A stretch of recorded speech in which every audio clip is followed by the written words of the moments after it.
Avatar Meher బాబాకి జై. జై బాబా అండి అందరికీ. ముందుగా ప్రార్థన.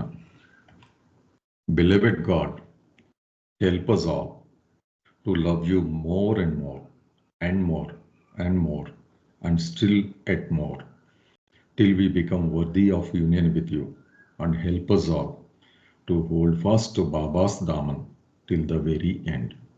అవతార్ మెహర్ బాబాకి జై. మనం క్లోజింగ్ రిమార్క్స్లో ఉన్నామండి. లాస్ట్ 3 పారాగ్రాఫ్స్ ఉన్నాయి. నిన్న శ్రీలక్ష్మి గారు ఫస్ట్ పారాగ్రాఫ్ చదివారు. ఇందులో ముఖ్యంగా ఫిజికల్ వరల్డ్ మీద ఎలాంటి ప్రభావం చూపిస్తుంది ఈ హైయెస్ట్ ఆఫ్ ద హై యొక్క డిస్కోర్సెస్ కానీ మాటలు కానీ వివిధ రంగాల్లో ఉన్న శాస్త్రవేత్తలకు బిగ్గర్ పిక్చర్ కనబడుతుంది. అంటే ఇది బేసిక్ మనం తెలుసుకున్నది ఫిజికల్ సైన్సెస్, కానీ బిగ్గర్ పిక్చర్లో ఎలా ఉంటుంది కనుక వాళ్ళు rightly they apply then first to the needs of their own inner natures అని ఎలాగ దాన్ని ఉపయోగించుకోవాలి అని. అలాగే సెకండ్ పార్ట్లో మొదట్లో ఈ వర్డ్స్ అర్థం చేసుకుంటే vital purpose and assured support, మొదట్లో ఒక విధమైన తన ఇంపార్టెన్స్ ఏంటి, తన ఎగ్జిస్టెన్స్ అనేది అర్థమవుతుంది, ఒక విధమైన సపోర్ట్ ధీమా కూడా వస్తుంది అని చెప్పి అది సెకండ్ ఫేజ్లోకి వెళ్ళి ముఖ్యంగా life will move on differently అక్కడి నుంచి, బోత్ ఇంటర్నల్లీ అండ్ ఎక్స్టర్నల్లీ అని చెప్తారు బాబా. ఒకసారి ట్రూత్స్ అర్థం అవడం మొదలుపెట్టిన కానీ లోపలికి ఇన్సైట్స్లోకి వెళ్ళి అది అక్కడ ఉండిపోదట, మళ్ళీ తిరిగి ఎక్స్టర్నల్గా అది రిఫ్లెక్ట్ అవుతుంది. మనం జీవించే విధానంలో బాహ్యంగా కూడా అది స్పష్టంగా ప్రభావాన్ని చూపిస్తుంది అన్నట్టుగా ఫస్ట్ పారాగ్రాఫ్లో చెప్పారండి. ఇంకా 2 పారాగ్రాఫ్స్ ఉన్నాయి, అవి 2 చదువుకుందామండి. జై బాబా. అమ్మ శ్రీకృష్ణ. రాజుగారు ఒక్క నిమిషం చెప్పండి sir. Just I want to add something here. Okay. నిన్న కవర్ అవ్వలేదని అనిపించింది నాకు. డిస్కోర్సెస్లో ఈ డిఫరెంట్ ఫీల్డ్స్ గురించి చెప్పొచ్చారండి బాబా. అంటే ఒక ఆర్ట్ కానీ, ఒక సైన్స్ కానీ, ఏదైనా ఒక సబ్జెక్ట్, ఒక మ్యూజిక్ కానీ, ఏదైనా సరే ఈ అన్నిటి గురించే కదా ఇక్కడ డాన్ మాట్లాడింది. బాబా ఏమన్నారంటే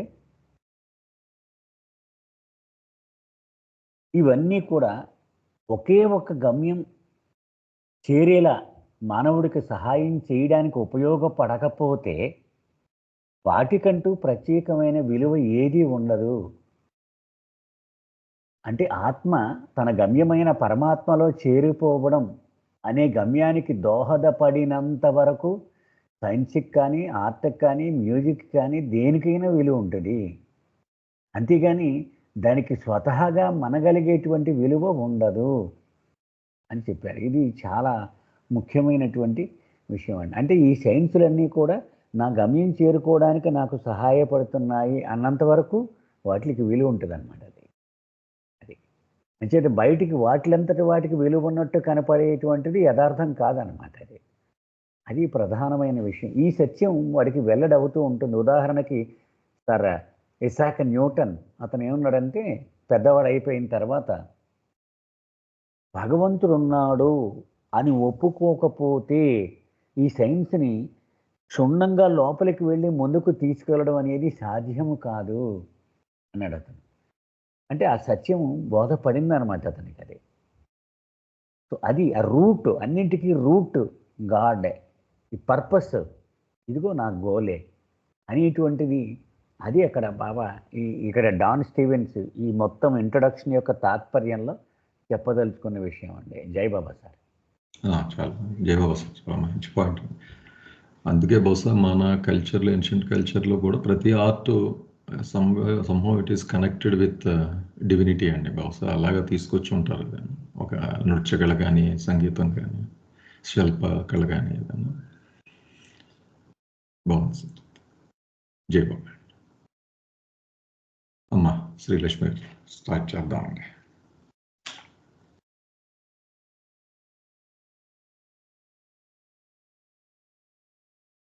ఉన్నారమ్మా శ్రీలక్ష్మి గారు? మ్యూట్లో ఉన్నారేమో చూసుకో.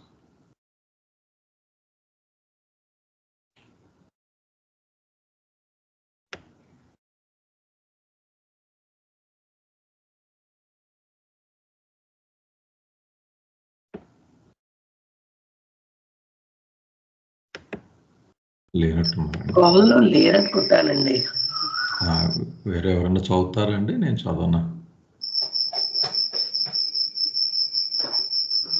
లేదా మిస్ అయ్యి ఉంటారా? సరే నేను చదువుతాను. ఇది లాస్ట్ త్రీ పారాగ్రాఫ్స్ అండి మనం అనుకున్నట్టు కంక్లూజన్ది. సెకండ్ ఇది the simple almost self-evident statements of Meher Baba are seen to ramify into a kaleidoscope of fundamental and exciting implications. He was sparing of words. He did not elaborate. He laid down only a vital reinterpretation of basic truth. Out of that flows the multitude of inevitable conclusions. The physicist, once he has set the wheels in motion to rediscover his essential self, will also begin to discover the impact of Meher Baba on his own field of physics. ఇక్కడ ఇంచుమించు నాగేశ్వరరావు గారు ఇప్పుడు చెప్పిన Isaac Newton example లాగే ఉందండి. అంటే అతను ఏం ఫీల్ అవుతాడు ఒక సైంటిస్ట్ బాబా వర్డ్స్ని ఇంటర్ప్రిట్ చేస్తాను. The simple, almost self-evident statements of Meher Baba are seen to ramify into kaleidoscope of fundamental and exciting implications. ఒకసారి ఆయన చాలా బాబా తత్వం ఇంతకు ముందు కూడా చెప్పారు. డాన్ చాలా క్రిస్ప్గా సింపుల్గా ఉన్న ఆ స్టేట్మెంట్స్ యంగర్ మైండ్స్ని కానీ వాళ్ళందరినీ కూడా అంటే అప్పటిదాకా దేవుడు నమ్మనన్న వాళ్ళని కూడా ఎంతలా ప్రభావితం చేసే అలాగే చాలా సింపుల్గా సెల్ఫ్ ఎవిడెంట్ స్టేట్మెంట్స్ అర్థమవుతాయి, ఈజీగా మనకి ఎక్కడో కనెక్ట్ అవుతాయి డైరెక్ట్గా. అవి ఒక్కసారిగా చదివినప్పుడు kaleidoscope of fundamental and exciting implications, ఒక్కసారిగా ఆ ఫండమెంటల్ అంటే బేసిక్స్ ఏవైతే ఉన్నాయో అందులోకి వెళ్ళడం చాలా ఉత్సాహంతో కూడిన పరిణామాలకి అది అంటే ఒక విధమైన స్ఫూర్తి అనమాట. అది ఒక్కసారిగా కనెక్ట్ అయ్యేటప్పటికి ఆ సింపుల్ పవర్ఫుల్ వర్డ్స్ చాలా ఈ వాజ్ స్పేరింగ్ ఆఫ్ వర్డ్స్. విపరీతమైన ఎక్స్ప్లెనేషన్ ఏం లేదు, చాలా పిన్ పాయింటెడ్గా చెప్పగలిగే. It's a master, actually it's a great challenge ఈ ఆధ్యాత్మిక తత్వంలో, ఎస్పెషల్లీ అవతారులు కానీ సద్గురువులు వచ్చినప్పుడు అన్నెసరీగా వర్డ్స్ వాడడం. ఎందుకంటే ప్రతిదీ తప్పుగా అర్థం చేసుకునే ప్రమాదం ఉంటుంది. చాలా క్రిస్ప్గా స్ట్రైట్గా చెప్పాల్సిన అవసరం ఉంటుంది. కనుక అదే బాబా కూడా మనం డిస్కోర్స్ చూసినా ఏం చూసినా చాలా ఆ వర్డ్స్లో మొత్తం ఆ భావం తక్కువ వర్డ్స్లో చెప్పగలిగి ఉండాలి. అదే ఆయన చేసేవారు. ఎక్కువ ఎక్స్ప్లెనేషన్ ఇచ్చేవారు. Did not elaborate. He laid down only a vital reinterpretation of basic truth. అయితే ఆయన ఏమైనా కొత్త విషయం చెప్పారా? కాదు. ఏదైతే ఆ సనాతన సత్యం ఉందో, బేసిక్ ట్రూత్ ఎప్పుడు ఉండేది ఒకటే కదా సత్యం, అది ఎప్పుడు ఉంటుంది, ముందు ఉంటుంది. వచ్చినప్పుడు ఆయన చేసేది ఏంటి? వైటల్ రీఇంటర్ప్రిటేషన్ అన్నారు ఇక్కడ డాన్. దానిలో జీవత్వం ఉంటుంది కదా, ఆ సత్యం, ఆ మీనింగ్, దాన్ని మళ్ళీ పాపం వెలికి తీసి మన ముందు పెడతాడు ఆయన. అంతే ఆయన చేసేది. ఒకచోట బాబా అంటారు, ఒక ఆయన అడిగిన ప్రశ్నకి పాశ్చాత్య దేశాల్లో,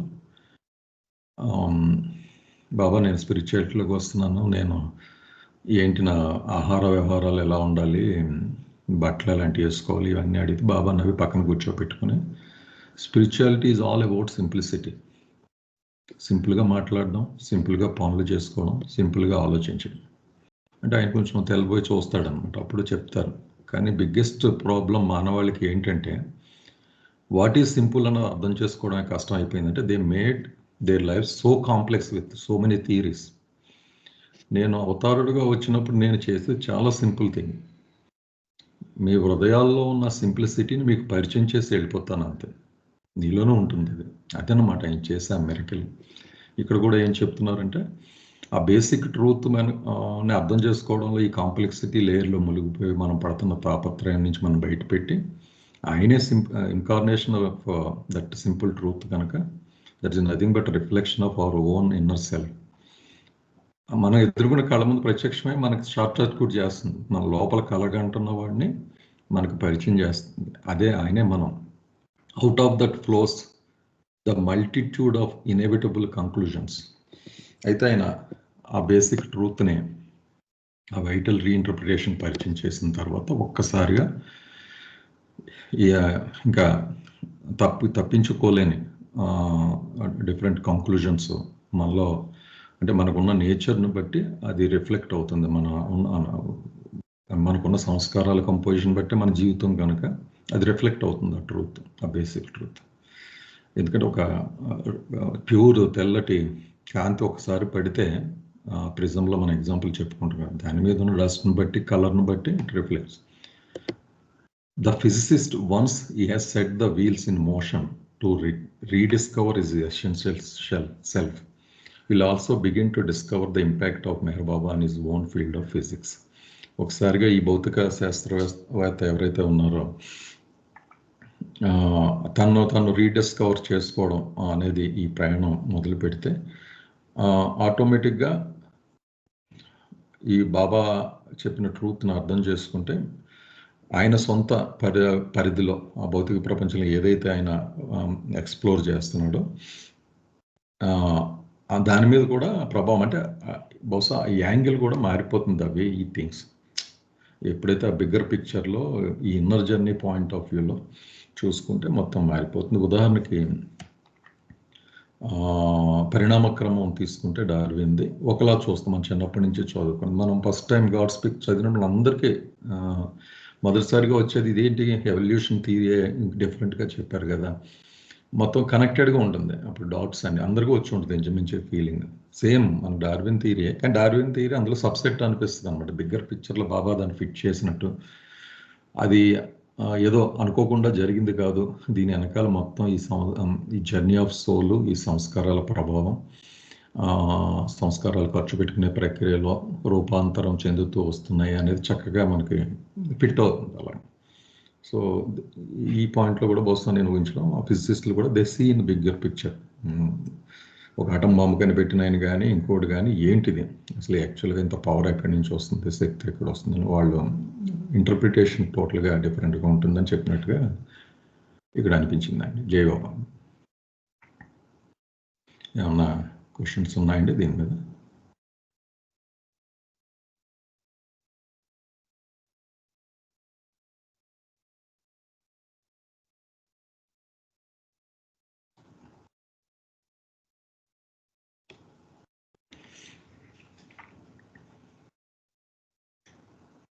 నా వాయిస్ వినబడుతుంది కదండి?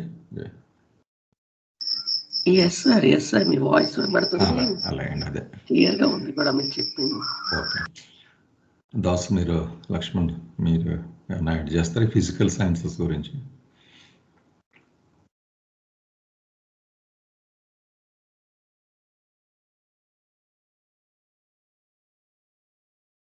ఉన్నారా దాస్? మ్యూట్లో ఉన్నారా?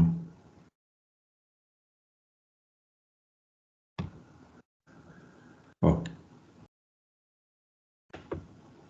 లేదు సార్. వేరే వాళ్ళు ఏమైనా ఉన్నాయండి? లేదంటే నాగేశ్వరరావు గారిని ఒకసారి కంక్లూడ్ చేయండి. చెప్పండి సార్. నాగేశ్వరరావు క్లియర్గానే ఉంది సార్. అంటే ముందు పేరా యొక్క దాని కంటిన్యూవేషన్ ఎగ్జాక్ట్లీ ఆ ఎగ్జాంపుల్ చెప్పారు కదండి, ఎలా ఉంటుందో ప్రభావం అన్నది. కరెక్ట్. అంటే ప్రతిదానికి కూడా పర్పస్ ఒకటే, అది సైన్స్ అవ్వచ్చు, ఆర్ట్ అవ్వచ్చు, ఏదైనా కానీ అది మన సంప్రదాయంలో మీరు అన్నట్టుగా అది ఏదైనా సైంటిస్ట్ ఏం చేసినా వాడు భగవంతుని పూజ చేసుకునే మొదలెడతాడు వాడే. అలా it's a part and parcel. ఇప్పుడు సంగీతం ఉంది, భగవంతుడి చుట్టూనే తిరుగుతూ ఉంటుంది సంగీతం. ఆయన యొక్క గుణగణాలని స్తుతించడమే ఆ సంగీతం యొక్క గమ్యంగా నడుస్తూ ఉంటుంది కదా. ఒక త్యాగరాజు చూడండి, ఒక క్షేత్రయ్య చూడండి, ఎవరు చూసినా సరే ఆ సంగీతం కదా. అలా అన్నమాట. అలాగా ఆ గమ్యము భగవంతుడి మీద ఆ ధ్యాస అనేటువంటిది. సో అది మెయింటైన్ చేయడానికి ఇవన్నీ పుట్టాయి అన్నమాట ఇవి యాక్చువల్గా. సో వాటికంటూ ప్రత్యేకంగా ఒక విలువ అనేది లేదు అది. సో ఈ సంబంధాన్ని కెలిడియోస్కోప్ అంటే చూడండి, 4 గాజు ముక్కలు ఉంటాయి, అవి తిప్పికొలితే రకరకాల డిజైన్లు వస్తూ ఉంటాయి. సో వెరైటీస్ కనపడుతూ ఉంటాయి. బట్ స్టిల్ అది జరిగేదంతా కూడా ఆ 4 గాజు మొక్కలే జరుపుతున్నాయి అవి కదా. అది ఆ కెలిడియోస్కోప్ అన్నాడు కదా. అవి అంటే అవునండి. రకరకాలైనటువంటి భ్రమని రకరకాల రూపాల్లో కనబడుతూ ఉంటుంది అది. కానీ యాక్చువల్ ఇది మాత్రం అదే. ఏది గమ్యము, మన గమ్యంకి వెళ్ళడం, the aim of life, the goal of life. అది Yes, sir. అవును సార్. అదే ఇదే ఈ కాంటెక్స్ట్లో అండి మన స్టే విత్ గాడ్లో ఫ్రాన్సిస్ కూడా చెప్తారు అజంతా అదే ఎల్లోరా కేవ్స్ అవి చెప్తూ దిస్ ఈజ్ అంటే ఒక శిల్పకారుడు తన జీవితాన్ని అంతా వెచ్చించి తరాలు కూడా వెచ్చించి వాళ్ళు ఒక ట్రూత్ని మిగిలిన మానవాళికి అందించాలనే పడే తాపత్రయం చాలా అద్భుతం అది అని ఆ కాంటెక్స్ట్లో చెప్తారు. ఎలాగ కళ్ళని వాడారు వాళ్ళందరూ వాడికి ఉన్న స్కిల్ని కంప్లీట్గా భగవత్ ఆయన మెసేజ్ని అందించడానికే తాపత్రయపడ్డారు అని చెప్తారు కదా అక్కడ. ఓకే, లాస్ట్ పారాగ్రాఫ్కి వచ్చామండి. మెహర్ బాబా జయబాబా నేను చదవాలా సార్? చదవండి జయబాబా. మెహర్ బాబా ఇస్ లైక్ దట్. అంటే ఇప్పుడు మనం చెప్పుకున్న విషయాలన్నీ గురించి ఏమి ఒక ఐడియా వచ్చిందో, మెహర్ బాబా అలా ఉన్నారు. అంటే మనం సత్య పదార్థం గురించి ఏదైతే అనుకున్నామో గమ్యం చేరుకోవడానికి ఆయన మాటలు ఎలా ఉపయోగపడతాయని చెప్పారో, ప్రతివాడు ఏ ఫీల్డ్లో ఉన్నా కూడా అది ఒప్పుకుని తీరవలసిందే అని మనం ఇప్పటివరకు చెప్పింది అది మా మెహర్ బాబా అలా ఉన్నారు అని. He flows quietly through all aspects of life. జీవితంలో ప్రతి అంశంలోనూ ప్రతి విషయంలోనూ అలాగే చాలా క్వైట్ గా ఆయన అలా ఉంటారు. ప్రతి అంశంలోనూ ఆయన ఉంటారు మనకి తెలియకుండా. అట్ ద సేమ్ టైం ఆయన పెద్ద ఆర్భాటం చేస్తూ రాలేదు. ప్రతి విషయంలోనూ ఆయన సైలెంట్ గా దాంతో పాటు ఉంటారనమాట, మనతో పాటు ఉంటారు. And before one knows it, మనం ఒక వ్యక్తి అది గమనించే లోపల all of life has become nothing but the fascinating game of watching Meher Baba deal with Meher Baba. మొత్తం జీవితం అంతా మనకి తెలిసినా తెలియకపోయినా జరిగేదేంటి, ఇదొక ఒక అందమైన ఒక ఆకర్షించబడే క్రియ. దాంట్లో ఏంటి మనం ఏంటి వాచ్ చేస్తామంటే మెహర్ బాబాతో డీల్ చేయడం. మరి అంటారు కదా, ఇదంతా ఆయన యొక్క క్రీడ. భగవంతుడి గురించి ఆడుతున్న గేమ్ లాగా అనమాట అండి.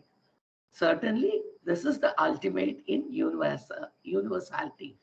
మొత్తం ఈ విశ్వాత్మకమైన విషయం ఏంటి అంటే ఇదే, ఉన్నది భగవంతుడు మాత్రమే, మిగతాదంతా మిథ్య. ఇంకొకడు ఎవ్వరూ లేడు, ఉన్నది భగవంతుడే. ఇప్పుడు మీరు కనపడినా నేను కనపడినా ఎవరు కనపడినా అంతా పరమాత్మ స్వరూపులే. సో పరమాత్మే పరమాత్మతో ఆట ఆడుకుంటున్నట్టుగా ఉంటది ఇదంతా క్రీడ అని చెప్తున్నట్లుగా నాకు అర్థమైందండి. జై బాబా.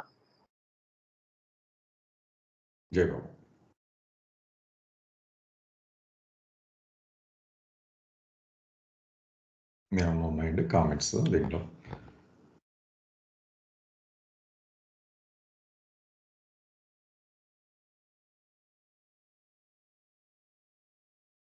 తను సృష్టించుకున్న డ్రామాను తనే వీక్షిస్తున్నట్టుగా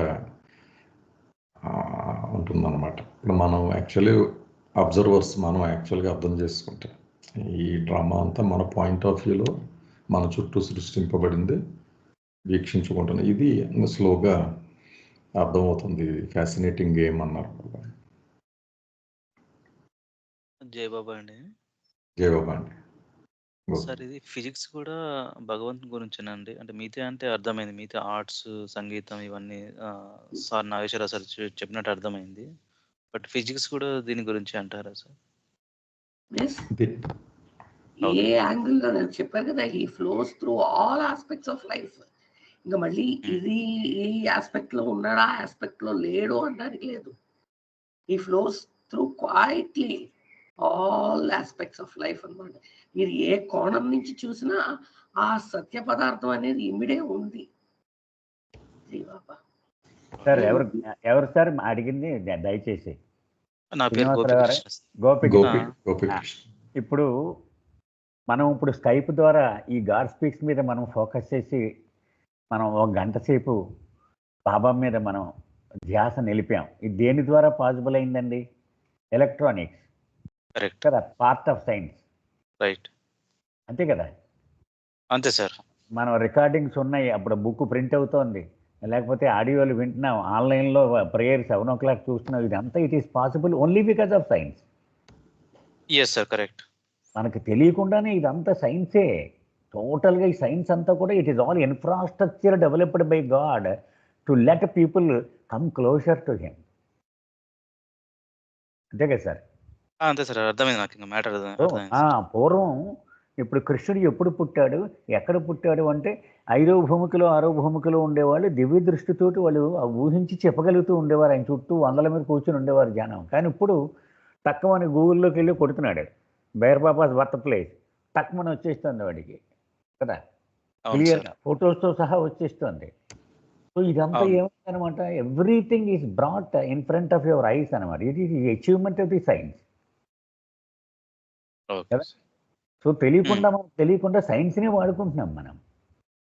అవును సార్. జై బాబా, జై బాబా, జై బాబా Jai సార్. Baba, sir. జై బాబా సార్, జై Baba sir. Sir, there's a book, God of Science. So in that they have analyzed how science is developed and what is the work done by Baba. Beautifully explained by the foreign author, God of Science. Very good analysis there between science and Baba's work. Jai Baba. జై బాబా, జై బాబా. So here in the last para, the sentence, Meher Baba deal with Meher Baba.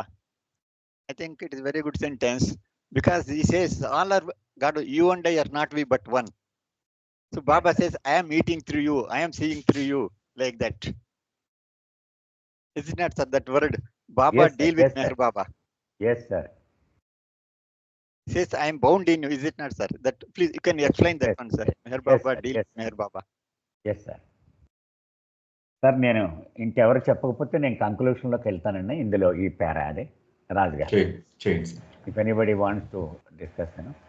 Sir ఒక్క నిమిషం, అది ఇందాక దానికి physics అన్నారు కదా sir, మిగతా అన్ని సబ్జెక్ట్స్ అన్ని శాస్త్రాలన్నీ కూడా ఒకే వైపుకు ప్రయాణిస్తాయి. అదొక చిన్న పాయింట్ యాడ్ చేస్తాను. ఇది కరెక్ట్ అండి, బాబా చెప్పారు కదా, ఆల్ సైన్సెస్ అన్నీ కూడా ఏదైనా ఎస్ ఎస్. అందులో ఫిజిక్స్లో ఒకటి నేచర్ లవ్ సిమెట్రీ అని అంటారండి. అంటే ఎప్పుడు కూడా అది సమతాస్థితి సమరూప్యతను పొందటానికి అన్నీ ప్రయత్నిస్తూ ఉంటాయి. ఎగ్జాంపుల్ చూడండి, ఒక నీటి కొలంలో మనం రాయి విసిరేస్తే అక్కడ ఒక మీడియంలో డిస్టర్బెన్స్ క్రియేట్ అవుతుంది. తర్వాత అది మళ్ళీ మామూలు స్థితికి వచ్చేస్తుంది.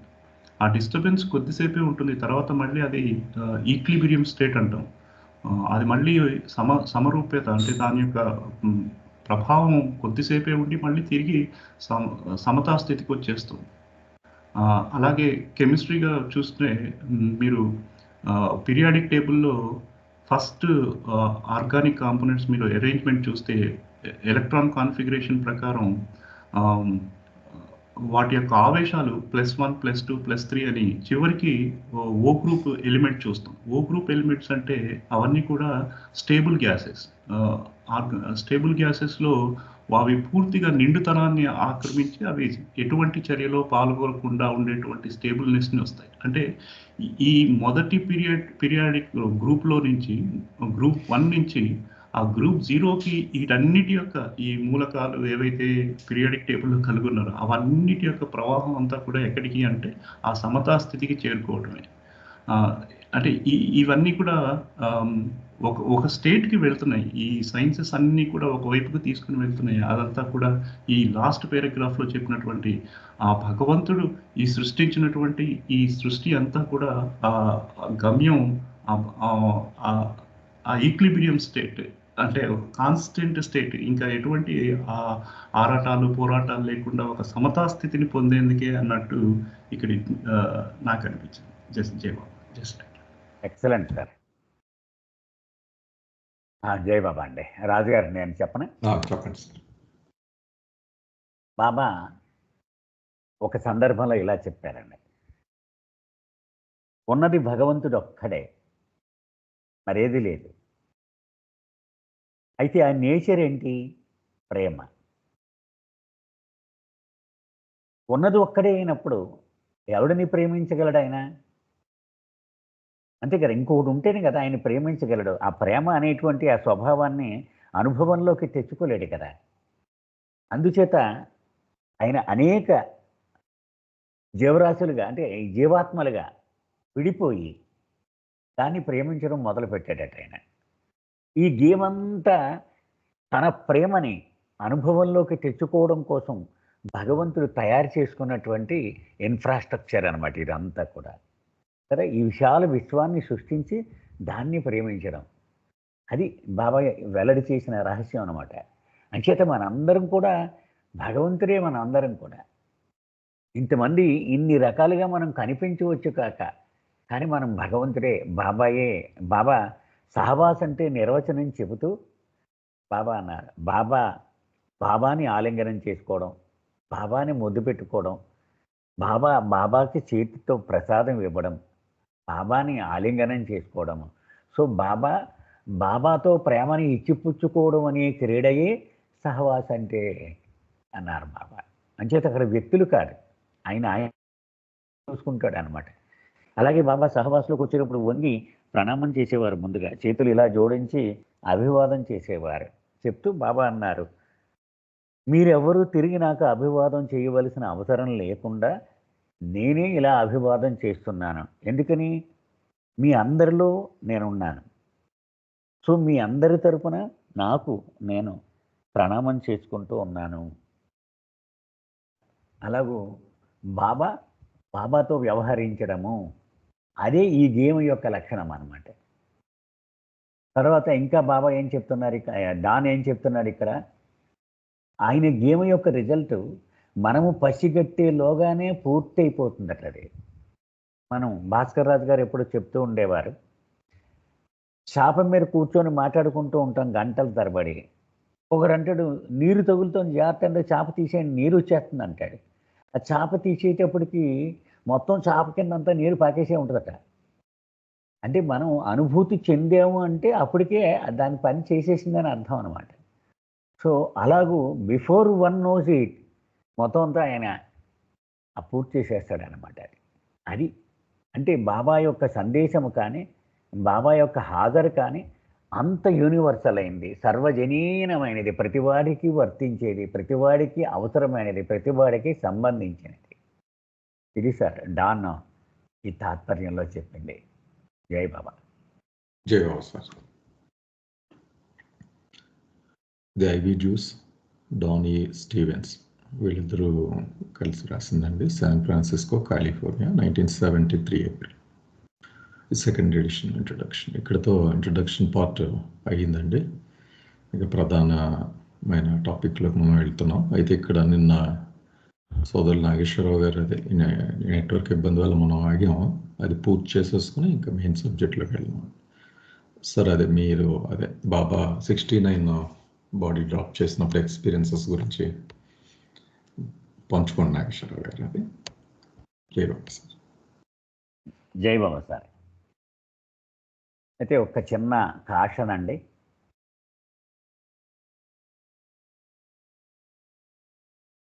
చాలా కాలం అయిపోయింది. 1969 అంటే ఎన్ని సంవత్సరాలు అయింది? ఇప్పటికీ 50 ఏళ్ళు దాటిపోయింది. అందులో అప్పటికి నేను 14 ఏళ్ల వయసు. అంచేత అన్ని వివరాలు యథాతథంగా గుర్తుండకపోవచ్చు. అక్కడక్కడ చిన్న పొరపాట్లు కూడా దొరలవచ్చు. ఎందుకంటే బాబా కాషన్ కూడా ఇచ్చారు. బాబా అడిగితే తప్ప, అవసరమైతే తప్ప నీ స్వంత అనుభవాలను 10 మంది చెప్పకు అని కూడా చెప్పారు. అంచేత దాన్ని దృష్టిలో పెట్టుకొని I will try to be as brief as possible. అయితే కొంచెం వివరాల్లోకి వెళ్ళమని రిక్వెస్ట్ చేసి ఉన్నారు లక్ష్మణదాసు రాజుగారు కూడా. అంచేత కొంచెం వివరాల్లోకి వెళ్తానండి, దయచేసి బేర్ విత్ మీ. మా తండ్రి గారి పేరు తోట వెంకట పద్మనాభం. ఆయన ఫారెస్ట్ డిపార్ట్మెంట్లో ఆఫీసర్గా పనిచేస్తూ ఉండేవారు. కాకినాడకి ఒక 60-70 కిలోమీటర్ల దూరంలో కొంచెం ఇంటీరియర్ ఫారెస్ట్ ఏరియాలో ఒక ఊళ్ళో ఉద్యోగం చేస్తూ ఉండేవారు. ఆ రోజుల్లో జనవరి 1969లో జరిగిన సన్నివేశం. సో 1969 జనవరి 31 నాడు బాబా శరీరం విడిచిపెట్టేశారు. ఈయనకి తెలియదు ఆ విషయం. 1 ఫిబ్రవరి నాడు పేపర్లో వచ్చింది ఈ విషయం. కానీ పేపర్ కూడా అంత కుగ్రామం, అది చిన్న విలేజ్, అది అక్కడ ఎవరో ఒకరికో ఇద్దరికో వస్తుంది తప్ప అందరికీ రాదు. సడన్గా ఈయనతోటి కలిసి పనిచేసిన ఫ్రెండ్స్ రాజమండ్రి వచ్చి, రాజమండ్రి అక్కడికి ఒక 40 కిలోమీటర్ల దూరంలో ఉందండి. అక్కడి నుంచి ఈయన చూడడం కోసమని జీప్లో వచ్చారు. వచ్చి కూర్చున్నారు. ఫ్రెండ్స్ 4-5 ఉన్నారు. మాట్లాడుతూ ఫోటోలు చూశారు. ఇలా ఎవరయ్యా ఈయన అన్నారు. మెహర్ బాబా. ఈయన పోయినట్టుగా ఉన్నారే, నిన్న పేపర్లో చూశాను అన్నారు వాళ్ళు. అయితే అప్పటికే ఏప్రిల్ మేలో దర్శనాలు, గురుప్రసాదులు ఏర్పాటు చేయడం, వెళ్ళడానికి వీళ్ళందరూ రెడీ అవ్వడం, ఏర్పాట్లు చేసుకుంటూ ఉండడం కాకినాడ సెంటర్ ఆధ్వర్యంలో ఇవన్నీ జరుగుతూ ఉన్నాయి. అని చెప్పి ఈయన ఫస్ట్ ఏదో పొరపాటు ఏదో చెప్పేస్తున్నాడని ఇగ్నోర్ చేశాడు. ఏదో చెప్తున్నాడు, ఎవరిదో చూసి ఎవరో అనుకుంటున్నాడు ఈయన అనుకోని. సరే, కానీ లోపల పీకుతూ ఉంటుంది కదా. కాసేపు పోయిన తర్వాత ఏ పేపర్లో చూశారు మీరు అని అడిగారు. ఏదో పేపర్ చెప్పాడు, ఇండియన్ ఎక్స్ప్రెస్ ఏదో చెప్పాడు. అయితే ఇక్కడ ఒక ట్రైనీ ఒక అతను ఉన్నాడు, అతనికి పేపర్ వస్తూ ఉంటుంది అన్నారు. అవకాశం లేదే అలాంటి న్యూస్ పడ్డమని. లేదు, నేను గ్యారంటీగా చూపెడతాను, ఆ పేపర్ తెప్పించి ఇక్కడికి అన్నారు. లేదు, మనమే వెళదామని వెళ్ళారు. వెళితే ఆ న్యూస్ ఐటెం కనపడలేదు. మొత్తం అందరూ వెతికారు. సరే, ఫాదర్కి కొంచెం ఇంక్విజిటివ్నెస్ పెరిగింది. ఇదేంటిది, ఆయన చూసేనని గ్యారంటీ అంటున్నాడు, రండి కావాలంటే నేను చూపెడతాను అంటున్నాడు. సో వాళ్ళతో పాటు ఫాదరు, మోటార్ సైకిల్ ఉండేదండి ఆయనకి, నాన్నగారికి. ఆ మోటార్ సైకిల్ మీద ఫాలో అయ్యారు. అప్పటికే సాయంత్రం 5 ఎంతో అయిపోయింది. వెళితే అక్కడ క్లియర్గా ఉన్న న్యూస్ ఐటమ్ అదే న్యూస్ పేపర్లో. మరి ఇక్కడ లేదు, అక్కడ ఉంది, ఏమైందో తెలియదు. సో ఆయన ఆలోచించుకుంటున్నారు, ఇప్పుడు బాబా శరీరం వదిలేశాడంటే అర్జెంటుగా వెళ్ళిపోతేనే మనం బాబాని చూడగలం. ఎందుకంటే అప్పటి వరకు జీవితంలో చూడలేదు ఆయన బాబాని. 1966లో బాబా ఫోన్లోకి ఏడిది సత్యరాజు గారని ఆయన ద్వారా, కాకినాడ ఆయన ద్వారా బాబాకు పరిచయం అయ్యారు. ఆయనకి మనం చదువుకున్నాం, నిన్న డాన్ రాశాడు. 1960వ దశకంలో ముఖ్యంగా ఈస్ట్ వెస్ట్ గ్యాదరింగ్ అయిపోయిన తర్వాత ఆయన సంపూర్ణమైన సెక్లూషన్లోకి వెళ్ళిపోయారు బాబా. వితౌట్ ఎనీ ఎక్సెప్షన్ ఎవరికి కూడా తన దర్శనం ఇచ్చేవారు కాదు అని చదువుకున్నాం మనం కదండి. ఆ పరిస్థితుల్లో ఎవరిని కూడా, కొత్త వాళ్ళనైనా సరే నో ఎంట్రీ, ఆయన దర్శనానికి అనుమతి లేదు. సో ఈయన ఇలా ఆలోచించుకుంటూ వస్తున్నారు. రాత్రి అయిపోయింది, చీకటి పడిపోయింది. ఆయన ఏమనుకుంటున్నారంటే తను మకం ఉండే ఊరు మీదుగానే వెళ్తున్నారు, కానీ ఇంటి దగ్గర ఆగకుండా తిన్నగా కాకినాడ వెళ్ళిపోయి ఈ సంగతి తెలుసుకొని అలా వెళ్ళిపోదామని డిసైడ్ అయిపోయారు ఆయన. అయితే సరిగ్గా తను ఉన్న ఊరు దగ్గరికి వస్తుంట్లోకి బల్బు ఫిలమెంట్ పోయింది, చీకటి అయిపోయింది. ఇక ఎటువంటి పరిస్థితుల్లో ఎదరికి వెళ్ళలేని పరిస్థితి అనమాట. అంతే కదా, ఇంకేమైనా రిపేర్ వస్తే ఏదో చెయ్యొచ్చు, కానీ లైటే లేకపోతే చీకట్లో ఎలా వెళ్ళగలరు. సో తిన్నగా ఇంటికి వచ్చేసారు. మా మదరు ఆయన ఇద్దరే ఉంటున్నారు. మేము పిల్లలు వేరే ఊళ్ళో ఉంటున్నాం, కాకినాడ దగ్గరలో. మా పెదనాన్నగారి దగ్గరే ఉంటున్నాం మేమంతా. సో దిగాలుగా కూర్చున్నారు. ఇలా బాబా శరీరం వదిలేశాడు, పేపర్లో పడింది, నేను చూశాను అన్నారు. వంటలు చేసుకున్నారు, కానీ ఇంకా తినలేని పరిస్థితి కదా. ఎలాగిప్పుడు ఈ చీకట్లో ఇక్కడి నుంచి, అడవి నుంచి బయటపడడం ఎలా అంటే, ఈ డీటెయిల్స్ చాలా అవసరం అండి. అంచేత చెప్తున్నాను అనమాట. అంటే బాబా ఒక వ్యక్తికి తన దర్శనం ఇవ్వాలి అంటే ఆయన ఎంతవరకు స్ట్రెచ్ అయిపోతాడు బాబా అనేటువంటిది ఒక ఉదాహరణ అనమాట. మా ఫాదర్, మా లైఫ్. సరే, హార్న్ కొడుతుంది. ఒక టెంపోలను ఉండేవి పూర్వం, ఆటోలు కాదండి, టెంపో కొంచెం పొడవుగా ఉండేది, ఎక్కువ మంది ఎక్కుతూ ఉండేవారు. ఆ టెంపో ఒకటి రాజమండ్రి నుంచి ఎవరినో డ్రాప్ చేయనాక అక్కడికి వచ్చింది. హార్న్ కొడుతున్నాడు. గబుక్కుని ఫాదర్ పరిగెట్టి బయటికి వెళ్ళారు. ఏమండి రిటర్న్లో ఉన్నాను, ఖాళీగా ఉన్నాను, ఎవరైనా కావాలా ఎవరికైనా? వెంటనే నాకు కావాలి అర్జెంటుగా, ఇలా మా బ్రదర్స్ ఊరి దగ్గరికి వెళ్ళాలి. ఎందుకని ఆయన దగ్గర డబ్బులు కూడా లేవు. ఆ ప్రయాణం ఎలా వెళ్ళాలో తెలియదు, ఎప్పుడూ వెళ్ళలేదు ఆయన. హైదరాబాద్ దాటి ఎక్కడికి వెళ్ళలేదు, డబ్బులు లేవు. సరే మా పెద్దనాన్నగారు వాళ్ళ దగ్గర పంట డబ్బులు ఉంటాయి కాబట్టి అక్కడికి వెళ్ళి డబ్బులు తీసుకుందామని ఆయన ఆ టెంపో వేసుకొని రాత్రి వచ్చేసారు. వచ్చేటోడు 10 ఎంతో అయింది రాత్రి. సరే ఆ డబ్బు తీసుకున్నారు, 5,000 ఎంతో, నాకు కరెక్ట్గా గుర్తులేదండి. తీసుకొని మేము నిద్రపోతూ ఉన్నాం పిల్లలం, నేను మా అన్న. మనం అక్కడికి ఎక్కడికో దూర ప్రాంతం వెళ్ళిపోతున్నాం, తెలియని ప్రదేశం అది, ఎంత రద్దీగా ఉంటుందో మనకు తెలియదు. ఆడపిల్లలు, చిన్నపిల్లలు, అంచేత ఆడపిల్లలను తీసుకువెళ్ళవద్దు అని డిసైడ్ చేసుకున్నారు ఆయన. పెద్దలు కూడా వద్దు, చిన్నపిల్లలతో ఇబ్బంది పడిపోతారు, ఈ పెద్ద పిల్లలిద్దరిని తీసుకెళ్ళండి అనేవారు. మా ఫాదరు చివరి వరకు కూడా చాలా బాధపడుతూ ఉండేవారు. ఆడపిల్లలకి సరైన న్యాయం చేయలేదురా నేను, బాబాని ఆయన పాదాలు తాకేటువంటి అదృష్టం ఇవ్వలేకపోయాను, నాకు తెలియక, ఎలా ఉంటుందో తెలియక అనేవారు. సో అప్పుడు మమ్మల్ని ఇద్దరిని నిద్రపోయే వాళ్ళని ఆ టెంపోలో పడేశారు మా అన్న నన్ను. ఏంటి ఎక్కడికి వెళ్ళిపోతున్నాం అంటే బాబా శరీరం వదిలేశాట. షాక్ అన్నమాట. సరే వెళ్ళిపోతున్నాం. సామర్లకోట వెళ్ళి సామర్లకోటలో ట్రైన్ పట్టుకొని మేరాబాద్ వెళ్ళాలని ముందుకి ఎక్కడికి వెళితే అక్కడికి వెళ్ళిపోవడం. మేరాబాద్ అంటే డైరెక్ట్గా రైలు లేవుగా, విజయవాడ వెళ్ళిపోవడము, హైదరాబాద్ వెళ్ళిపోవడం ముందు చేయాలి. ఆ రోజుల్లో జై ఆంధ్ర మూమెంట్ నడుస్తూ ఉంది, అంచేత ట్రైన్స్ సరిగ్గా తిరగటం లేదు ఆంధ్రాలో, క్యాన్సిల్. దారిలో వెళుతూ ఉండగా ఒక ఊరు ఉందండి, అక్కడ మా అమ్మమ్మ గారు ఊరు అనమాట. అక్కడ మా మదర్కి కజిన్ ఫాదర్ అవుతారు ఆయన.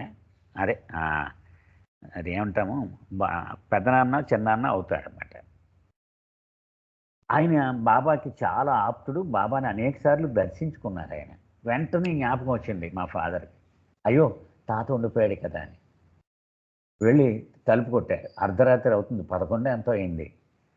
వచ్చాడు తాత. ఆయన చాలా స్థితప్రజ్ఞుడు అంటారు చూడండి, కొంపలు కూలిపోయినాయి అంటే ఓహో అనేవాడు. ఆయన ఏమీ చెల్లించడు దేనికి. ఇలా తాత బాబా శరీరం వదిలేశాడు, అల్లుడు నీ దగ్గర డబ్బులు ఉన్నాయి కదరా నాన్న, నేను వచ్చాక ఇస్తానులే పద అని 2 జతలు బట్టలు ఒక జత పెట్టుకొని వచ్చేసాడు. అలాగే చొక్కా వేసుకొని వచ్చేసాడు అంతే. అంటే అప్పటికే ఆయనకి 70 ఏళ్ళు ఎంతో ఉంటాయి. సో వచ్చేసాం. విజయవాడ సామర్లకోట స్టేషన్లో నో ట్రైన్స్. వెంటనే ఒక ట్యాక్సీ మాట్లాడుకున్నారు, విజయవాడ వరకు వస్తా అన్నాడు వాడు. విజయవాడ వెళ్ళిపోయాం. అక్కడ మళ్ళీ ఇంకో ట్యాక్సీ మాట్లాడారు, హైదరాబాద్ పొద్దున్న 9ంటికి వచ్చేరాం. ఇదంతా నాంపల్లి స్టేషన్ బయట పడేశారు మమ్మల్ని మా ఫాదర్, మా మదరు, మేమిద్దరం, ఆ తాత. ఆయన స్టేషన్లోకి వెళ్ళి ట్రై చేస్తున్నారు. అసలు ట్రైన్లు ఏమున్నాయి, హైదరాబాద్ బాంబే ఎక్స్ప్రెస్ ఒక్కటే ఉంది ఆ రోజుల్లో. వాళ్ళని అడిగితే వెయిట్ లిస్టే ఉన్నాయి, రిజర్వేషన్లు లేవన్నారు. సరే అలా ట్రై చేస్తూనే ఉన్నారు పాపం. టికెట్ తీసేసుకున్నారు వెయిట్ లిస్ట్ ఇవి. సరే ఈలోగా ఎంబీజీ శాస్త్రి గారని ఉండేవారు హైదరాబాద్లో, అలాగే స్వామి సత్యప్రకాష్, వీళ్ళిద్దరిని కలవడానికి వెళ్ళారు. మేమంతా స్టేషన్లోనే ఉన్నాం ఆ రోజంతా. వెళ్ళి ఎంక్వైరీ చేసేస్తే ఆ ఎంబీజీ శాస్త్రి గారు బాబా శరీరం వదిలేయడం అబద్ధము, నేను నమ్మను, నేను వెళ్ళటం లేదన్నాడు ఆయన. సరే వచ్చేసాం. కానీ ఈయన అన్నారు మా ఫాదర్, ప్రాక్టికల్గా ఉండాలి మనము కదా, థియరీ వద్దు, మన సెంటిమెంట్లు వద్దు. ఆయన శరీరం వదిలేశాడని వారు తెలియని వెంటనే మనం వెళ్ళిపోయి ట్రై చేయడమే దర్శనంకే. ఆయన ఇష్టం ఉంటే ఇష్టం, లేకపోతే లేదు. సాయంత్రం మళ్ళీ క్యూలో నించున్నారు. ఆ టికెట్లు ఏమన్నా అవకాశం ఉంటుందేమో అని. సరిగ్గా ఆ ముందు మనిషి, మీరు ఎక్కడికి వెళ్తున్నారండి అని అడిగారు ఆయన. ఆ ముందు ఆయన, మేము దోండి స్టేషన్కి వెళ్తున్నామండి, నేను నా భార్య, 2 మగపిల్లలు. ఆయన అన్నాడు, నేను దోండి స్టేషన్కి టికెట్లు తీసేనండి, నేను నా భార్య, 2 పిల్లలు, అది క్యాన్సిలేషన్ కోసం నించున్నాను, మీకు కావాలంటే ఈ టికెట్లు తీసేసుకోండి అన్నాడు. ఆ టికెట్లు తీసేసుకున్నాం. అంటే how Baba takes care at every step అనమాట. సో అక్కడికి బెత్తలు వచ్చేసి అందులో ఎక్కేసాం బండి. తెల్లవారేటప్పటికి దోండ్లో దిగేసామండి. దిగేసిన తర్వాత అది చిన్న స్టేషన్, ఇప్పుడు దోండు కాదండి, అది 50 ఏళ్ల క్రితం దోండు అది. ఆయన తిరుగుతున్నారు. అన్ని ట్రైన్స్ కూడా కుంభమేళా ఏదో జరుగుతోంది హరిద్వార్లో, అక్కడికి డైవర్ట్ అయిపోయి ప్యాసింజర్లు ఏవి లేవు అని చెప్పేశారు. ఫాదర్ అలా తిరుగుతున్నారు పిచ్చోళ్ళకి పాపం ఆయన. ఇక్కడ దాకా వచ్చాం బాబా. ఈ లోపల పేపర్ చూస్తే ఈవేళ బాబా సమాధి క్లోజ్ అయిపోద్ది. హైదరాబాద్లోనూ అలాగే ఉంది, ఈవేళ క్లోజ్ అయిపోద్ది. ఆ దోండ్లో దిగితే దోండ్లో కూడా ఈవేళ క్లోజ్ అయిపోద్ది. ఎలాగా? ఇంత ప్రయాణం చేసాం, ఇంత కష్టపడి వస్తున్నాం, క్లోజ్ అయిపోద్దా అని అలాగా మధ్య మధ్యలో కన్నీళ్ళు కార్చుకుంటూ ఎలాగా. సరే, ఆ స్టేషన్లో ఒక ముస్లిం చిన్న టీ స్టాల్ ఉందండి. ఆ టీ స్టాల్ దగ్గరికి వెళ్ళి అడిగారు నాన్నగారు, నాన్న ఇలాగ మేము ట్యాక్సీ ఏమన్నా దొరుకుద్దా ఇక్కడ, ఇలా పిల్లలతో వచ్చేసాను నేను నా తండ్రి దర్శనం కోసము అని. అతను ఎందుకు ఇన్స్పైర్ అయ్యాడు, అతను ఆ షాప్ క్లోజ్ చేశాడు. ఊరు ఒక 2 ఫర్లాంగుల దూరం ఉండేది. ఇప్పుడు ఊరు కలిసిపోయింది, కానీ అప్పుడు స్టేషన్కి 2 ఫర్లాంగులు 3 ఫర్లాంగుల దూరంలో ఉండేది దోండు ఊరు. సో మా సామాన్లు మోసుకొని అతను మమ్మల్ని తీసుకుని, ఒక యోగుడు అనమాట అతను, ఆ ఊళ్ళోకి తీసుకెళ్ళాడు. ఒక టైలర్ షాపులో మమ్మల్ని కూర్చోబెట్టాడు. ఒక ట్యాక్సీ ఒకటే ఉందండి ఈ ఊరికి, అది నేను కనుక్కొని వస్తాను, నేను మీరు ఇక్కడే కూర్చోండి అని వెళ్ళాడు. వెళ్ళి దిగాలుగా వచ్చాడు. అయ్యా ట్యాక్సీ వెళ్ళిపోయిందటండి, ఆల్రెడీ బుక్ అయిపోయిందట. లేదు నాన్నగారు అన్నారు, లారీ అయినా పర్వాలేదు నాన్న, లారీ ఉన్నా కూడా వెళ్ళిపోతాం మేము, కొంచెం ఒకసారి ట్రై చేయవా అని అడిగాడు. అడిగితే ఒక లారీ ఉందండి, వెళ్ళొచ్చాడు. అది సామాన్లు వేసుకుని వెళ్ళిపోయిందట, అది కూడా లేదు అని పాపం అతను మాతో పాటే కూర్చుని పోయాడు అతను. అంతలోకి ఆ లారీ అటుగా వస్తాను. వాడు ఏదో ఇబ్బంది వచ్చిందో గొడవ పెట్టుకున్నాడో వాడితో, ఆ సామాన్లు దింపేసి ఖాళీ లారీ మా ఎదురుగా వచ్చింది. ఇదిగో ఇది లారీ అని అన్నాడు. ఇలా మెహరాబాద్ వస్తావంటే సరే పదండి అన్నారు. సో మా ఫాదరు మదరు ఆ డ్రైవర్ క్యాబిన్లో కూర్చున్నారు. నేను మా అన్న, ఆ ముస్లిం అతను అన్నాడు నేను కూడా వచ్చేస్తానండి. అంటే ఎంత గొప్ప అదృష్టవంతుడు చూడండి అతను. ఆ సహాయం చేసినటువంటి ఒక్క చిన్న విషయం మీద ప్రభు తన దర్శనం ఇచ్చేసాడు వాడికి. నేను వస్తానండి, మీరు అంత దూరం నుంచి ఆయన దర్శనం కోసం వచ్చారు కదా, నేను ఇక్కడ దగ్గరలో ఉండి నాకు చూడాలని ఉంది అన్నాడు. రా అన్నారు. మేము ముగ్గురు ఆ బాడీలో నుంచున్నాం, వెళ్ళిపోతున్నాం. సడన్గా ఇంకా 15 కిలోమీటర్లు 20 కిలోమీటర్లు ఉందనగా రేడియేటర్ కాలిపోయింది, లారీ ఆగిపోయింది. దర్శనాలు చేసుకొని వచ్చేస్తున్నారు. ఆ రోజుల్లో సైకిళ్ళు మీరు కొంతమంది బాబాల వరుస బ్యాడ్జీలు పెట్టుకొని ఉన్నారు. క్లోజ్ అయిపోయి ఉంటుందండి ఈ పాటికి, ఈవేళ క్లోజ్ చేసేస్తా ఉన్నారు అని చెప్తున్నారు. ఇంకా మాకు తపన ఇంకా పెరిగిపోతూ పెరిగిపోతూ పెరిగిపోతూ ఉందన్నమాట. సరే బాబా బాబా బాబా కంటిన్యూస్గా ఇదే నడుస్తుంది. ఎందుకంటే ఇంకా ఆ నిమిషం దాటిపోయిందంటే ఇక మన ప్రేయర్ వేస్టే కదా, దర్శనం చేసుకోలేం కదా అని చెప్పి ఎలాగన్నా ఆయన్ని చూడాలి అనే తపన పెంచడం కోసం ఆయన క్రియేట్ చేసేటువంటి సర్కమ్స్టాన్సెస్ అనమాట ఇవన్నీ కూడా. అది అలాగా బాబా బాబా బాబా అందరం కూడా, మా తాతగారు కూడా ఉన్నారు కదా, ఆయన కూడా. సరే మొత్తానికి లారీ బయలుదేరింది. మధ్యాహ్నం 2 గంటలకి మెహరాబాద్ చేరామండి. అయితే ఈ దారిలో ఏమి తిన్నాము ఏమి తాగాము ఎవరికి దాని ఆ ధ్యాసే లేదు. ఎందుకంటే బాబా సమాధి క్లోజ్ అయిపోద్దట, చూడలేం మనము, ఇదే తపన అనమాట. మొత్తానికి కొండ మీదకి వెళ్ళిపోయాం. అక్కడ సన్నివేశం ఏంటంటే కొన్ని 100 మంది ఉన్నారు, 1000 మంది ఏమి లేరండి అక్కడ, కొన్ని 100 మంది ఉన్నారు. మన ఆంధ్రులే ఎక్కువగా ఉన్నారు. ఎవరు? విజయవాడ వాళ్ళు, మచిలీపట్నం వాళ్ళు, కాకినాడ వాళ్ళు, వీళ్ళంతా. రెంటాల సూర్యనారాయణమూర్తి గారు కూడా అక్కడే ఉన్నారు. ఆయన సత్యరాజ నాయుడు గారు గురువు, రెంటాల సూర్యనారాయణమూర్తి గారు తండ్రి గంగరాజు గారు అని ఉండేవారు. సో ఆయన గురువు దగ్గర సూర్యోపాసన నేర్చుకుంటూ తన గురువు కొడుకైన రెంటాలకు బాబాను అప్పచెప్పారు ఆయన సత్యరాజ నాయుడు గారు. అంత గొప్ప ప్రేమికుడు ఆయన. సో మాకు ముందుగా రాజా, ఇప్పుడు గాంధీ ఉన్నాడు చూడండి, పాటలు పాడుతూ ఉంటాడు, వీళ్ళ తండ్రి ఆయన రాజా అని, ఆయన కూడా కుటుంబంతో ఆయన భార్యతో వచ్చి ఉన్నాడనమాట అక్కడ. సరే,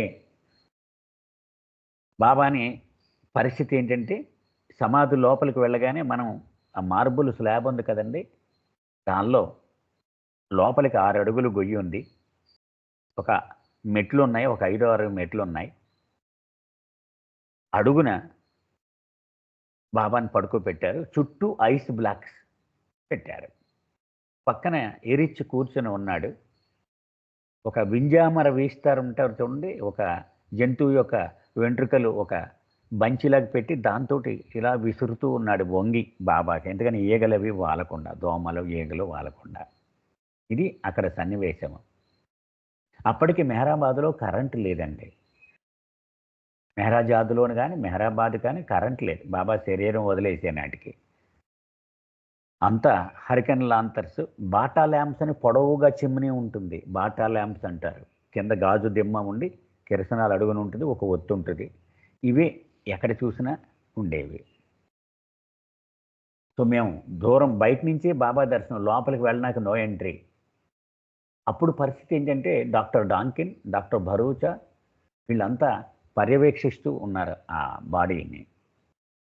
ఎవరికి పడితే వాళ్ళకి దర్శనం లేదు.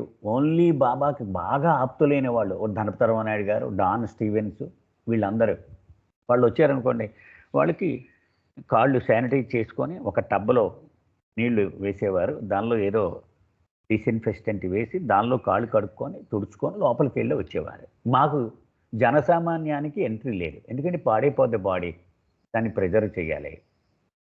మా అదృష్టవశాత్తు సమాధి క్లోజ్ అవ్వకుండానే ఉంది. అప్పుడప్పుడే డెసిషన్ తీసుకున్నారు ఫిబ్రవరి 7th వరకు బాబా బాడీని క్లోజ్ చేసేయకుండా ఉంచేలాగా. సరే, రెంటాల సూనారాయణమూర్తి గారు మమ్మల్ని చూశాడు. పిల్లలతోటి వీళ్ళు పిచ్చోళ్ళగా ఉన్నారు, తిండి లేదు, ఏమీ లేదు. సరే, ఆయనకి అప్పటికే పరేల్ సెంటర్, ఇప్పుడు అరంగాంలో ఆయనకి ఇల్లు ఉండేది, సొంత ఇల్లు. అక్కడికి తీసుకువెళ్ళాడు ఆయన మమ్మల్ని అందరినీ తీసుకువెళ్ళి. అక్కడ అప్పటికి నిండిపోయి ఉంది అదంతా.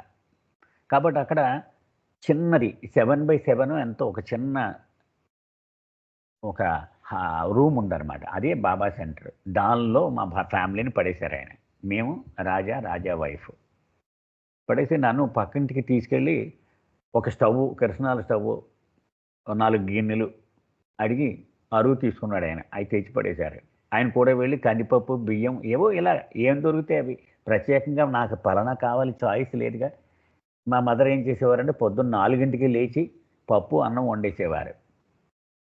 అది తినేసి 5ంటికల్లా మేము వచ్చేసేవాళ్ళం సమాధి దగ్గర. కట్టిక చలి అండి, భయంకరమైన చలి. ఇప్పుడు చలి అసలు చలే కాదు, అంత ఘోరంగా ఉండేది ఆ చలి. ఆ చలిలో బాబా నామం చేసుకుంటూ ఆ చీకట్లో నడుచుకుంటూ సమాధి దగ్గరికి వెళ్ళేవాళ్ళం. 5ంటికి వెళితే అక్కడ సన్నివేశం, స్త్రీ మండలి, మొత్తం స్త్రీ మండలి, ఆ మన్సారీమై రూమ్స్ అవి ఉన్నాయి చూడండి, అక్కడ ఉండేవారు వాళ్ళు.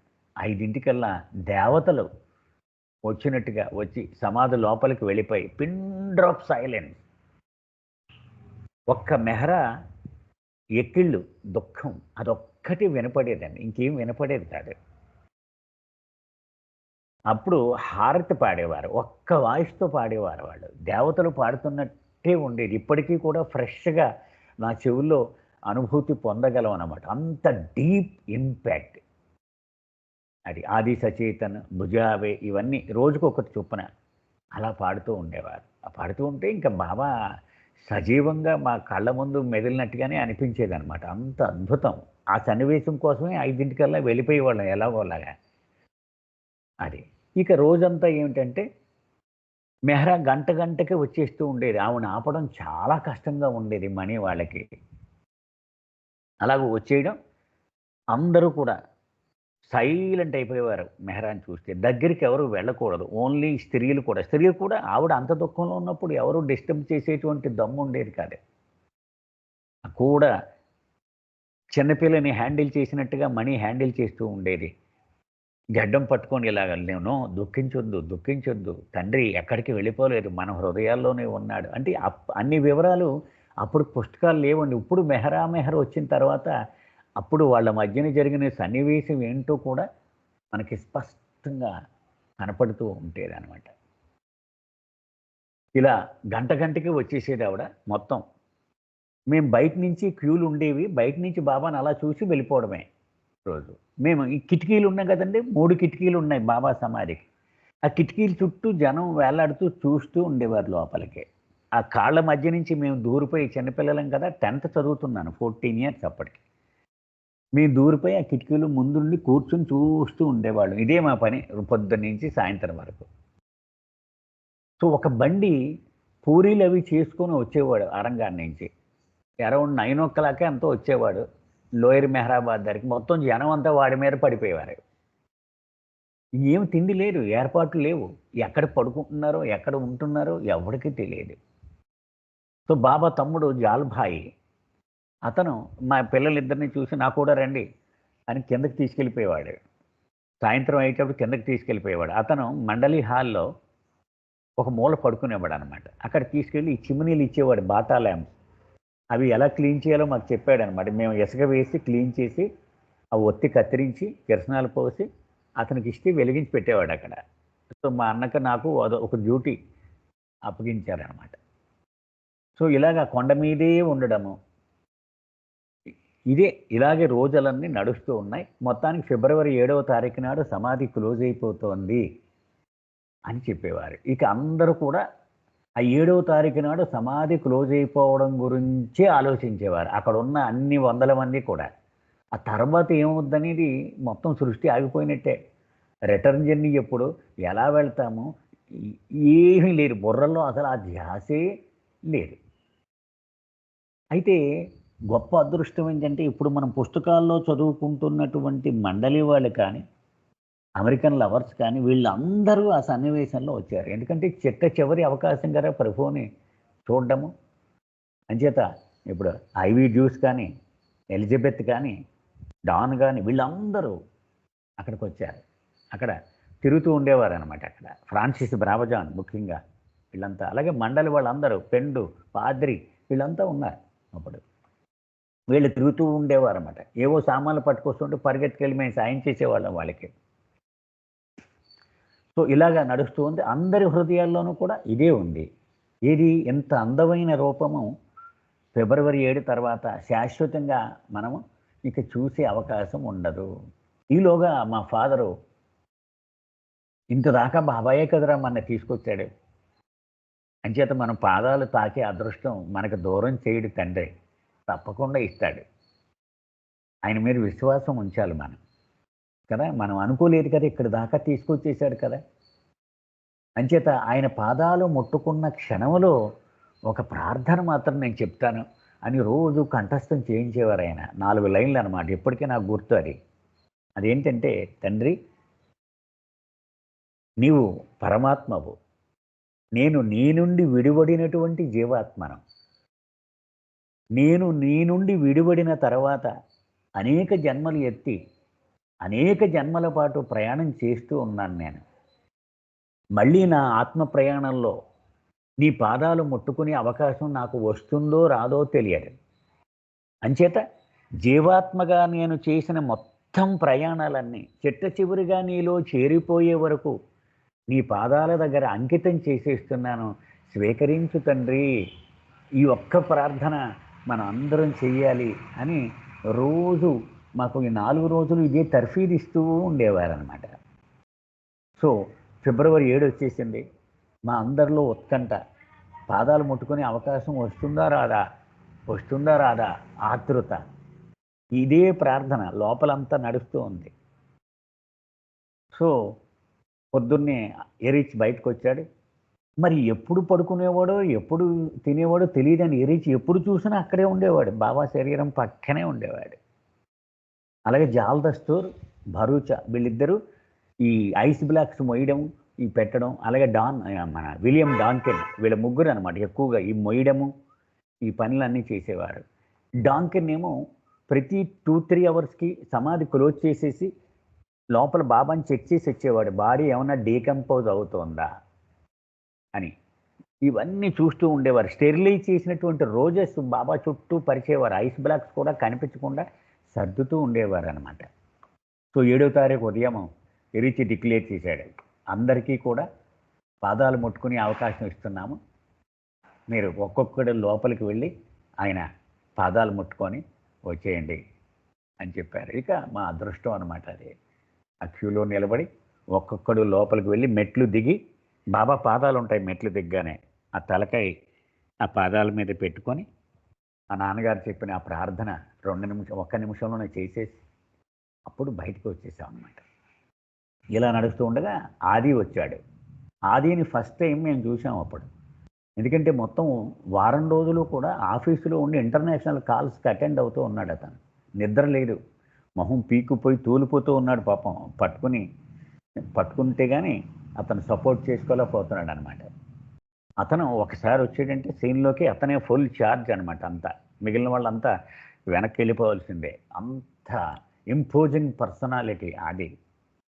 అతను అన్నాడు, సో ఇంతమంది వచ్చి ఇక్కడ మట్టి వేయలేరు కాబట్టి ఇక్కడ సమాధి క్లోజ్ చేసేయాలి, అంచేత గమేళాలో మట్టి పట్టుకెళ్ళండి కదా, ఆ మట్టి కొంచెం కొంచెం తీసుకోండి అని చెప్పారు. సో ఒక బాక్సు, అడుగు మూత తీసేసినటువంటి ఒక బాక్సు తాళ్ల సాయంతో పైకి లేపి దాన్ని బాబా శరీరం మీద క్లోజ్ చేశారు. అప్పుడు మొత్తం మండలి అంతా బాబా దగ్గరగా ఉన్నారు, మేము బయటే ఉన్నాం. ఈ క్లోజ్ అయిపోయిన తర్వాత ఒక్కొక్కరు వెళ్ళి ఆ మట్టి, గుప్పిడి మట్టి దాని మీద వేసి వచ్చామన్నమాట.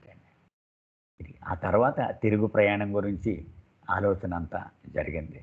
ఇది సార్ క్లుప్తంగా మా జీవితంలో మరిచిపోలేని మధురాతి మధురమైన అనుభూతి. ఎందుకంటే బాబా పాదాలు ముట్టుకునేటువంటి భాగ్యం అది. అంటే మా సంఘటన చూస్తే ఆయన గనక ఒక వ్యక్తిని తన పరిధిలోకి తీసుకోవాలి, తన దర్శనం ఇవ్వాలి అంటే ఎంత శ్రమపడి ఆయనే అన్నీ ఎలా చేస్తాడో చూశారు కదా. ప్రతి చోట అక్కడ ఫస్ట్ బయలుదేరిన దగ్గర నుంచి అన్నీ మిరకిల్సే. ఓ పుస్తకం రాయొచ్చు అనమాట, అన్నీ మిరకిల్సే. ఎందుకంటే మామూలుగా జరిగేటువంటి విషయం ఇందులో ఏదీ లేదు. సో ఆ తాత కూడా ఎంత ఆనందపడిపోయాడంటే, ఇంకా అసలు విషయం ఒకటి మర్చిపోయాను, మా కట్టుబట్టలతో వెళ్ళిపోయామండి. నిక్కరు, టీషర్ట్. ఆ రెంటాలు సూర్యనారాయణ గారు ఏం చేసేవారంటే, అరంగంలో ఒక వెల్ ఉంది పెద్దది, ఇప్పటికీ ఉంది ఆ డిస్పెన్సరీకి ఎదురుగా. అక్కడికి తీసుకెళ్ళి ఒక బకెట్ తెచ్చి గోచి పెట్టుకొని బట్టలు ఉతుక్కొని ఆ గోడ అంచు మీద ఆరేసుకొని అక్కడికి కూర్చుని ఉండేవాళ్ళం ఆరే వరకు. అవి ఆరిన తర్వాత మళ్ళీ వేసుకొని వచ్చేవాళ్ళం. సో చివరి వరకు మా చెయ్యి పట్టుకొని ఆయన తీసుకెళ్ళినట్టుగా తీసుకెళ్లారండి. అది దీనిలో ఏమైనా పొరపాట్లు దొరికితే క్షమించండి. అవతార్ మెహర్ బాబాకి కళ్ళంకి నీళ్లు తెప్పించారండి జై Baba. You are so fortunate. Sir బాబాకి థ్యాంక్స్ చెప్పుకోవాలండి ఈరోజు మేము. ఇది నేను భాగ్యం కలిగించినందుకు. అంటే ఒక్క నేరేషన్ చేపట్టుకుని మీరు తీసుకెళ్తాం. ఈరోజు మేము అదృష్టం, ఈరోజు మేము అదృష్టం ఈ కథ అంత విని. అంటే నేరేషన్ కూడా ఒక ఫారెస్ట్, డీప్ ఫారెస్ట్ నుంచి అంటే ఆయన దర్శనం అంటే మీరు అన్న పాయింట్ ఆయన ఇచ్చుంటే అలా అంటే మనకు బహుశా ఇటువైపు అయి ఉంటే ఎలేశ్వరం వైపు ఎక్కడో మీ ఫాదర్ అక్కడ ఉండి అక్కడి నుంచి ఆయన పడిన తాపత్రయం అది కల్పించిన బాబా కూడా నిజంగా గూస్ బంప్స్ అంటారు కదా. ఎస్పెషల్లీ మీ నాన్నగారు, అయ్యో నేను ఆడపిల్లలు తీసుకెళ్ళకపోయినంటే నా కళ్ళ నీళ్ళు వచ్చినాయంటే ఆయన ఎంత వేదన పడ్డారని. ఒక విధంగా మేము మీ ఇద్దరిని తీసుకెళ్ళినందుకు ఆనందించాలి మేము. చాలా గ్రేట్, చాలా బాగుంది.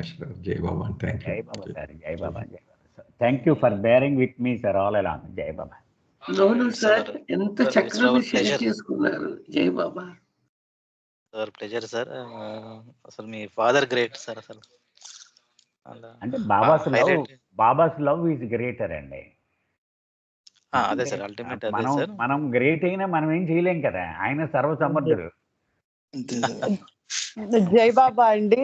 మీ ఇచ్చినందుకు బాబాకి ఎన్ని కృతజ్ఞతలు, అసలు ఎన్ని జన్మలైనా మేము చెప్పుకోవాలి. మీ రోజు మీ పొద్దున మీ బుక్స్ తోనే నిద్రలేగుస్తా పెట్టడమే, అది పెట్టుకుని ఎన్ని రోజుల నుంచో అనుకుంటున్నాండి. జై బాబా. జై బాబా. జై బాబా. ఐ రిమెంబర్ యువర్ ఫాదర్ ఎప్పుడు కూడా టక్ చేసుకుని ఉండి ఏదో చాలా టిప్ టాప్ గా ఉండేవారు. ఏదో చెప్పాలంటే సినిమాలో శోభన్ బాబు నడిచినట్టుగా I use to feel like that. ఆయన్ని చూసినప్పుడు ఆ ఏజ్ లో కూడా ఎంత ఎనర్జెటిక్ గా ఉండేవారని. జై బాబా. జై బాబా. ఇక్కడ టైం అయిందండి కరెక్ట్గానే. చాలా బాగుంది నాగేశ్వర గారు. అంటే ఇంకా నేను కూడా మీరు కూడా నాకు ఎప్పుడు ఫస్ట్ టైం అది పూర్తి story narration bit by bit వినడం చాలా సంతోషం సార్. జై బాబా అండి అందరికీ. మళ్ళీ రేపండి, మళ్ళీ నెక్స్ట్ వీక్ నుంచి మెయిన్ కంటెంట్ మొదలు పెడదాం అండి. అందరికీ జై బాబా అండి. అవతార్ మెహర్ బాబా కి జై. జై బాబా. జై బాబా. బాబా ప్రేమను అద్భుతంగా వివరించారు. జై బాబా. జై బాబా.